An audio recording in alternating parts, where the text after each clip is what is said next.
The Beaches podcast is going to give you everything you want to know about a beach before you go there. I hope you enjoy the show. Be sure to check out our website, www.sandee.com. Without further ado, let's get into the show. All right. Looks like we're diving into La Jolla, California today. Beautiful spot. And you know I'm always excited to talk about California. But it seems like you're looking for some really specific stuff here. Like, you want to get the lowdown on what makes La Jolla tick as a travel destination. And it looks like the coastline, the marine life, and the art scene are at the top of your list. Sounds about right. Plus, you pasted some text that makes me think you're not just looking for the typical touristy overview. No. You want to go a little deeper. Right. You even said ultra-specific when talking about the marine life. Absolutely. Like, beyond just knowing that seals hang out there, I want to know what makes the La Jolla experience, well, uniquely La Jolla. So let's uncover some of those hidden gems, those details that make it special. I like that. Hidden gems. Okay, so let's start with that coastline, because you mentioned those dramatic cliffs. What are we picturing here? Like sheer drops into the ocean, hidden coves, long stretches of beach.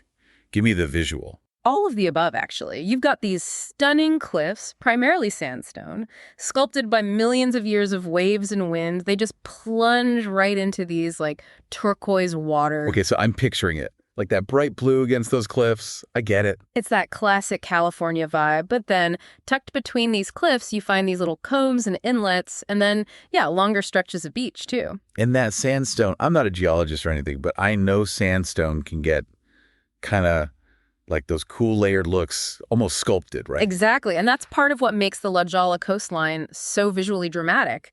It's nature's artwork right there. Which actually makes me think about the art scene, because that was another big thing in your request. And it seems like you're looking for more than just, oh, here are some galleries. You said all you need to know, which makes me think you want to get a feel for what makes the La Jolla art scene unique. You got it. Be curious how the landscape, that natural beauty, feeds into the art. Like, is it reflected in the styles, the subjects? I mean, we were just talking about how the coast itself is like a natural sculpture. Totally. And then you add the whole, like, California vibe, which has always kind of been at the forefront of art movements and stuff, right? But La Jolla's scene, it's not like LA or San Francisco. It's got its own thing going on.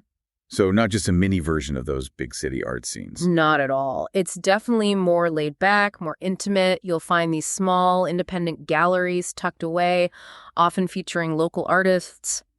But then there's also the Murals of La Jolla project. Okay, now we're talking. Tell me more about that. So basically, they've turned the whole town into an outdoor gallery. You'll be walking around and suddenly, boom, you're face to face with this huge, vibrant mural by some internationally known artist. So it's not just about going into a stuffy museum. The art is part of the everyday experience there. Exactly. It's integrated into the fabric of the place. And because it's constantly evolving, with new murals popping up, there's always something fresh to discover. All right. Before we move on to the marine life, I know you're itching to get to that. I'm curious. Any specific spots you'd recommend to actually see those dramatic cliffs we were talking about? Like, if someone's planning a trip, where do they go to get that wow factor? Oh, absolutely. So for those panoramic views, you can't beat Torrey Pines State Natural Reserve. There are hiking trails along the cliffs that give you just incredible vistas of the coastline. Or for something a little more accessible, La Jolla Cove is stunning. You can walk right up to the edge and look straight down into the water.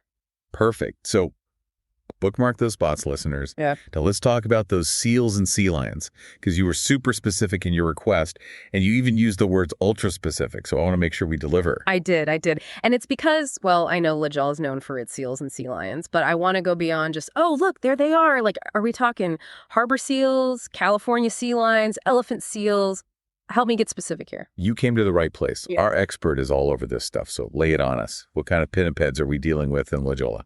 All right, so primarily you're going to see harbor seals and California sea lions. Both are pretty common along the California coast. But even though they kind of look similar at first glance, they've got some key differences. Hit me with those differences. I'm ready. Okay, so first, size. Harbor seals are smaller, more compact. Sea lions, bigger, bulkier. You can even hear the difference in their barks. Sea lions are much louder. So that's how you tell them apart from a distance. Got it. What about if you're up close? Look at their ears. Harbor seals just have little holes, no external flaps. Sea lions, on the other hand, they've got those, like, visible ear flaps. Oh, like little doggy ears almost. Yeah, kinda. And that's actually a clue to how they move on land, too. Sea lions can sort of walk on their flippers using those strong front flippers to propel themselves. Harbor seals, they kind of inch along on their bellies like a caterpillar. I love that. They, So to recap, sea lions, big and loud with ear flaps, can walk. Harbor seals, smaller, ear holes, and do the belly scoot. Nailed it. Now, I got to ask, are there any, prime spots for seal and sea lion viewing? Because I know you're a photography enthusiast. So where should people go to get those National Geographic-worthy shots? Oh, there are some amazing spots. The cliffs overlooking La Jolla Cove, the ones we were talking about before, offer these panoramic views where you can often see seals and sea lions basking on the rocks below. Okay, that's classic. Right. But then for something a little more immersive, consider a kayaking tour. There are tours that'll take you right into the sea caves along the coast. Wait, hold it. Sea caves with seals inside. Sometimes. The seals use those caves for shelter and pupping, and some tours will let you paddle right in, giving you this up-close and personal experience. Okay, that's next level. I'm adding that to my bucket list. Now, something that struck me as we were talking about all this is how La Jolla seems to be this place where you've got this incredible natural beauty, but also this human element, the art scene, the people coming to experience it all. And I'm wondering, does that create any tension? How do you balance wanting to experience a place with wanting to protect it? That's a really important question, and it's something La Jolla is grappling with, like many coastal destinations. It's a popular place, which is great for the local economy and for sharing this beauty with the world. But that popularity also puts pressure on the environment, on the wildlife. Right, because more people means more potential for disruption, more footprints on the sand, more boats in the water, all that. Exactly, and it's a balancing act. Yeah. How do you allow people to enjoy this incredible place without loving it to death? So if our listeners are thinking about planning a trip to La Jolla, what's something they can do to be mindful travelers besides, not littering and being respectful of the wildlife, of course? Those are definitely key. But also think about ways to support the local community in a way that benefits both people and the environment. Maybe choose a hotel that's committed to sustainability. Okay, so eco-friendly lodging. Yeah. Or consider eating at restaurants that source their ingredients locally. Or look for tour operators who prioritize responsible practices. So basically, vote with your dollars.